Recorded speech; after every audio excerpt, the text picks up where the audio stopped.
Get thee out. Genesis 12:1. Never did a corn of wheat more utterly fall into the ground to die. It seemed as though he were urgently needed in his country and among his kindred. But man's thoughts and ways are not God's.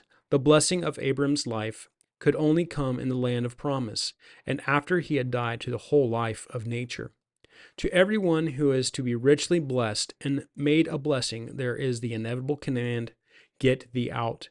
Be willing to die. Get thee out of the land of idols. Beyond the flood of the Euphrates, Terah and the rest served other gods. Had Abram remained there, he might have touched the unclean thing. Hence God's desire to get him beyond the reach of infection, that he and his race might remain monotheistic. Hast thou had communion with darkness, with Belial, with idols? Get thee out and be separate. Touch not the unclean thing. Be clean. Thou who art to bear the vessels of the Lord, reckon thyself to have died.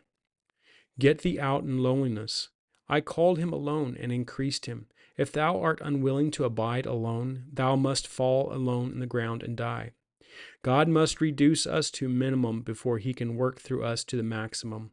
But there is no loneliness to the soul who is one with God. Alone against the world, it is still in a majority. Get thee out in faith. He went out, not knowing whither.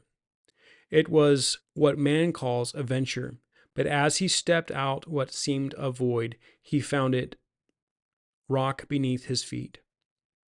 Day by day, a track appeared across the desert, and all his needs were met till he reached the place of blessing.